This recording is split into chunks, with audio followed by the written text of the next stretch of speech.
السلام علیکم ویورز، 10ویں قسط کے آغاز میں خاندار صاحب اسلحان کو کہتے ہیں تمہیں چولپان خاتون پر نظر رکھنی ہے۔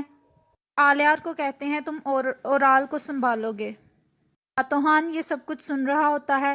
اتنے میں باتوحان اندر آتا ہے اور جاندار صاحب اس سے پوچھتے ہیں اورال کا اب کوئی پلان ہے؟ باتوحان کہتا ہے نہیں، آپ نے اس کے ہاتھ باندھ دیے ہیں، اب اس کا کوئی پلان نہیں ہے۔ دوسری طرف اورال اپنی بیوی کے ساتھ باتیں کرنے میں مصروف ہوتا ہے۔ اتنے میں باتوحان آتا ہے اور ان کو بتاتا ہے کہ مجھے جاندار صاحب نے بلایا تھا اور وہ آپ کے بارے میں جاننا چاہتے ہیں۔ اورال کہتا ہے تم نے بتایا تو نہیں؟ باتوحان کہتا ہے میں آپ کا وفادار ہوں، میں صرف آپ سے ڈرتا ہوں اور کسی سے نہیں ڈرتا۔ دوسری طرف ہانلی بازار کا سین شروع ہوتا ہے۔ ایک آدمی جا رہا ہوتا ہے، وہ اماندہ کی دکان پر پہنچتا ہے۔ اماندہ اسے 100 سونے کے سکے دیتی ہے اور اسے کہتی ہے تم نے ایک کام کرنا ہے اور کام کے بعد تمہیں 200 سکے اور دیے جائیں گے۔ وہ کہتا ہے یہ کام مجھے کس کے لیے کرنا ہے؟ اماندہ اسے نہیں بتاتی، وہ کہتی ہے بس تمہیں کسی کے لیے کام کرنا ہے، تمہیں اپنے پیسوں سے غرض ہونی چاہیے۔ وہ آدمی کہتا ہے اگر مجھے میرے سکے نہ ملے تو میں تمہاری آنکھیں پھاڑ ڈالوں گا۔ اس کے بعد وہ اماندہ کے ساتھ باہر آتا ہے۔ اماندہ اسے ایک جگہ لے کے آتی ہے اور وہاں سامنے حلیمہ اور اسلحان خاتون باتیں کر رہی ہوتی ہیں۔ اماندہ ان کو کہتی ہے کہ تم نے حلیمہ خاتون اور اسلحان خاتون کو اغوا کرنا ہے۔ وہ آدمی کہتا ہے ٹھیک ہے۔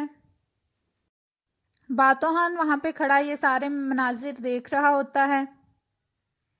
دوسری طرف کارخانے میں حلیمہ خاتون اور اسلحان خاتون نے کاروبار شروع کر دیا ہے۔ حلیمہ خاتون عورتوں کو سمجھا رہی ہیں کہ ہمیں جلدی قلین بنانے ہیں تاکہ ہم زیادہ پیسہ کما سکیں۔ بمسی اور بانو ججک کی وہاں ڈیوٹی لگی ہوتی ہے کہ وہ ان کی حفاظت کریں گے تاکہ کوئی ان کے ساتھ کوئی مشکل پیش نہ آئے۔ حلیمہ خاتون پہلا کام شروع کرتی ہیں اور اسلحان خاتون یہ سب کچھ دیکھ رہی ہوتی ہیں۔ حلیمہ عورتوں کو بتاتی ہے کہ آپ نے کس طرح کام کرنا ہے۔ حلیمہ خاتون کہتی ہیں کہ ہمارا کاروبار میں پہلا دن بابرکت رہے اور ہم خوب سارا پیسہ کمائیں۔ ماریا بھی وہاں آ جاتی ہے اور وہ چولپان سے کہتی ہے کہ ان کی بہادری خاندانی ہے، تم اور اورال ہمیشہ کے شکست زدہ ہو۔ دوسری طرف بمسی ترگت سے ملنے جاتا ہے اور ترگت اس کے ساتھ برے طریقے سے پیش آتا ہے۔ وہ کہتا ہے میں قبیلے واپس نہیں جاؤں گا۔ بمسی اسے سمجھاتا ہے لیکن ترگت اس کے منہ پر تھپڑ مارتا ہے اور اس سے لڑائی کرنا شروع کر دیتا ہے۔ اسے کہتا ہے آئندہ تم میرے پاس مت آنا۔ بمسی بھی اس کو مارنا شروع کر دیتا ہے۔ ان کی زبردست لڑائی ہو جاتی ہے، وہاں پہ تمام لوگ جمع ہو جاتے ہیں۔ پھر سیمون وہاں آتا ہے اور وہ سب ان دونوں کو چھڑواتا ہے۔ بمسی کہتا ہے کہ میں تمہیں دیکھ لوں گا اور پھر وہ یہ کہہ کر وہاں سے چلا جاتا ہے۔ سیمون کو اندازہ ہو جاتا ہے کہ ترگت واقعی اب قبیلے واپس نہیں جانا چاہتا بلکہ وہ ہم میں ہی رہنا چاہتا ہے۔ وہ ترگت کو بڑی مشکل سے سنبھالتا ہے اور آدمی کو کہتا ہے کہ اسے اندر لے جاؤ۔ بمسی وہاں سے پریشان باہر نکل آتا ہے اور وہ سوچتا ہے کہ میں ارطغرل بھائی کو کیا بتاؤں گا کہ ترگت کیوں نہیں واپس آ رہا۔ دوسری طرف ماریا حلیمہ خاتون کو کہتی ہیں کہ میں آپ کے کاروبار میں جو عورتیں کام کر رہی ہیں ان کی دعوت کرنا چاہتی ہوں۔ حلیمہ خاتون کہتی ہیں جی، دعوت قبول کرنا ہماری روایات میں شامل ہے، ہم ضرور آئیں گے۔ اور پھر ماریا وہاں سے چلی جاتی ہے۔ وہ واپس آ رہی ہوتی ہے، اس راستے میں بمسی ملتا ہے، اس نے منہ پر ہاتھ رکھا ہوتا ہے۔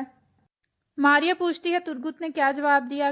بمسی کہتا ہے وہ گدھا ہے، وہ سارا کا سارا آپ کا ہے، آپ ہی اسے پاس رکھیں۔ لیکن اس نے بمسی کے بیگ میں ایک خط ڈال دیا ہوتا ہے جس سے بمسی کو اندازہ ہو جاتا ہے کہ وہ نہیں بدلا ہے۔ دوسری طرف سیمون ایک خط لکھ رہا ہوتا ہے ابو نکاش کو۔ وہ کہتا ہے کہ اس لمحے کا انتظار آ گیا ہے، میں ترکوں کی لڑائی لگوانے والا ہوں، مجھے صرف آپ کے حکم کا انتظار ہے۔ دوسری طرف کائی قبیلے کا منظر شروع ہوتا ہے اور حاجہ توران سپاہیوں کے ساتھ قبیلے واپس آتا ہے اور وہ بتاتا ہے کہ حضرت مجھے سونا مل گیا ہے۔ حاجہ توران بتاتا ہے کہ مجھے سونا نکالنے کے لیے کچھ چیزوں کی ضرورت ہے۔ ارطغرل سے کہتے ہیں تم بازار جا کے وہ تمام چیزیں خرید لینا جس کی تمہیں ضرورت ہے اور کام شروع کر دینا۔ اتنے میں وہاں بمسی آ جاتا ہے اور بمسی بتاتا ہے کہ میں ترگت کو غلط سمجھا، اس نے چھپا کر میرے بیگ میں ایک چیز ڈال دی ہے، پتہ نہیں یہ کیا ہے۔ اور آرتک صاحب وہ چیز دیکھتے ہیں تو وہ ایک خفیہ خط ہوتا ہے آرتک صاحب کہتے ہیں میں کوشش کروں گا اس کو پڑھنے کی، اور وہ پکڑ لیتے ہیں۔ ارطغرل خوش ہو جاتا ہے کہ میں جانتا تھا میرا سپاہی ایسا نہیں کر سکتا، وہ ہمیشہ میرا وفادار رہے گا۔ اس کے بعد ہانلی بازار کا سین شروع ہوتا ہے۔ حلیمہ خاتون اور اسلحان خاتون آپس میں باتیں کر رہی ہوتی ہیں۔ چولپان خاتون آتی ہے اور کہتی ہے میں آپ کی میٹھی باتوں میں قطع کلامی کر رہی ہوں، میرے خیال سے خاتون نے کافی کام کر لیا ہے۔ حلیمہ کہتی ہیں جی خواتین تھک چکی ہیں اور شام کا وقت ہونے سے پہلے ہمیں قبیلے پہنچنا ہے، لیکن اسلحان خاتون کا کچھ کام باقی ہے۔ چولپان کہتی ہے تم حلیمہ کے ساتھ ان کے قبیلے چلے جاؤ، اور خود وہ اماندہ کی دکان پر آتی ہے اور خوشبوئیں دیکھنا شروع ہو جاتی ہے۔ اماندہ اسے کہتی ہے میں آپ کو ایک اور خوشبو دیتی ہوں جس سے آپ کے نزدیک اورال اور آ جائے گا۔ اوپر سے اورال آ جاتا ہے اور وہ اسے کہتا ہے تم یہاں پہ کیا کر رہی ہو؟ وہ بتاتی ہے کہ میں یہاں پہ خوشبو دیکھ رہی ہوں، اور اسلحان خاتون کو میں نے کہہ دیا ہے وہ آج کائی قبیلے میں رکے گی۔ پھر وہاں اسلحان خاتون آتی ہے اور وہ اورال کو بتاتی ہے کہ مجھے کائی قبیلے جانا ہے، آپ بابا کو بتا دینا۔ اورال کہتا ہے ٹھیک ہے میری طرف سے اجازت ہے، تم چلی جاؤ۔ اتنے میں باتوحان آتا ہے اور وہ کہتا ہے کہ ہم نے کل قبیلے پر حملہ کرنا ہے تو اسلحان خاتون بھی اس میں شامل ہوں گی۔ اسلحان خاتون ہوگی تو پھر ہم پر شک نہیں ہوگا۔ دوسری طرف خیمے میں آرتک صاحب اس خط کو دیکھ رہے ہوتے ہیں اور اس کو حل کرنے کی کوشش کر رہے ہوتے ہیں۔ وہ ارطغرل کو کہتے ہیں کہ میں آج شام تک میں اس کو حل کر دوں گا، کیونکہ ہمیں اس کو واپس ترگت کے پاس بھی پہنچانا ہے، اس طرح اس کے لیے پریشانی نہ بن جائے کوئی، ان لوگوں کو پتہ چل جائے گا کہ ترگت ہمارا وفادار ہے۔ اسحاق درویش کہتا ہے یہ لوگ اتنے فریبی کیوں ہوتے ہیں؟ دوسری طرف تاجر حسن بازار میں نماز پڑھ رہا ہوتا ہے اور دعا مانگ رہا ہوتا ہے۔ ارطغرل وہاں آ جاتا ہے اور اسے کہتا ہے کہ اللہ تعالیٰ تمہاری دعائیں قبول کرے۔ تاجر حسن کہتا ہے حضور کیا آپ ایک سلیبی کے ساتھ کاروبار میں شراکت کر کے ٹھیک کر رہے ہیں؟ ارطغرل کہتا ہے تمہیں ہماری کھالیں تو پسند آئی ہیں؟ وہ کہتا ہے جی مجھے پسند آئی ہیں۔ دوسری طرف عورتیں قبیلے میں پہنچ چکی ہیں۔ ارطغرل حلیمہ کا ہاتھ پکڑ کر اس کو اتارتا ہے اور حلیمہ اس کو بتاتی ہے کہ اسلحان خاتون آج کا دن ہمارے پاس مہمان رہیں گی، ہمارا کچھ کام باقی رہ گیا تھا جو کہ ہم نے رات کو نپٹانا ہے۔ ارطغرل اسلحان خاتون کو خوش آمدید کہتا ہے، تاجر حسن بھی قبیلے میں موجود ہوتا ہے۔ دوسری طرف چولپان اورال کو کہتی ہے کل کے حملے سے سب کی آنکھیں کھل جائیں گی، پہلے حلیمہ سلطان مرے گی اور پھر اسلحان مرے گی۔ اورال کہتا ہے بابا کو اگر نہ سمجھ آئی تو پھر اس کے بعد ان کی باری آئے گی۔ دوسری طرف آلیار اپنے خیمے میں بیٹھا ہوتا ہے، اس کا سپاہی اسے آ کے بتاتا ہے کہ آئیبوک کی خاتون جب سے توختامش کی موت ہوئی ہے وہ غائب ہے، چولپان خاتون کی ملازمہ ہے۔ آلیار کہتا ہے ہمیں جلد سے جلد اس کو ڈھونڈنا ہے اور پتہ لگانا ہے کہ کیا زہر کے پیچھے وہی ہے۔ دوسری طرف جاندار کے خیمے میں آلیار آ جاتا ہے اور وہ ان سے باتیں کرنے میں مصروف ہو جاتا ہے۔ اس کے بعد کائی قبیلے کا منظر شروع ہوتا ہے۔ ارطغرل صاحب نے تمام سرداران کی اپنے گھر پر دعوت کی ہوتی ہے، جرگہ بلایا ہوتا ہے، مختلف قسم کے کھانے رکھے ہوتے ہیں، سرداران پہنچ چکے ہوتے ہیں اور سب وہاں بیٹھتے ہیں۔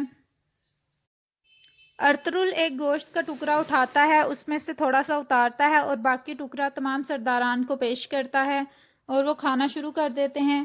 ارطغرل کہتا ہے اوزان روح کی تسکین کے لیے ایک گیت نہ ہو جائے، اور پھر وہ کوئی گیت گانا شروع ہو جاتا ہے جس میں وہ تمام غداروں کا ذکر کرتا ہے جن کا سر قلم کیا ہوتا ہے ارطغرل نے۔ دوسری طرف آرتک اور درویش ایک خیمے میں موجود ہوتے ہیں اور پھر دوبارہ سے جرگے کا منظر شروع ہو جاتا ہے اور وہاں پہ وہ آدمی گیت گا رہا ہوتا ہے اور اسلحان خاتون بھی اس دعوت میں موجود ہوتی ہیں۔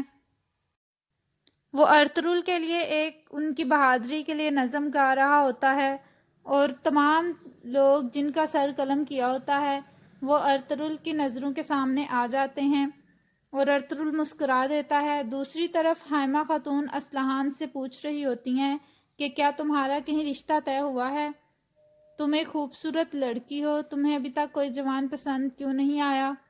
اسلحان خاتون کہتی ہیں یہ سب کچھ میرے بابا طے کریں گے۔ اس کے بعد اسحاق درویش اور آرتک صاحب آتے ہیں کیونکہ اسحاق نے وہ خط پڑھ لیا ہوتا ہے۔ وہ خط کسی خاص زبان میں لکھا ہوتا ہے اور اسحاق درویش کو وہ زبان آتی ہے۔ وہ ارطغرل کو بتاتا ہے کہ اس خط میں کیا لکھا ہوا ہے۔ یہاں پہ اس قسط کا اختتام ہو جاتا ہے۔ اگر ویڈیو پسند آئے تو لائک کریے گا، سبسکرائب کریے گا، بیل آئیکن پہ کلک کریے گا تاکہ آپ کو اگلی اقساط بھی ملتی رہیں۔ کمنٹ کر کے بتائے گا کیسی لگی۔ تھینک یو، اللہ حافظ۔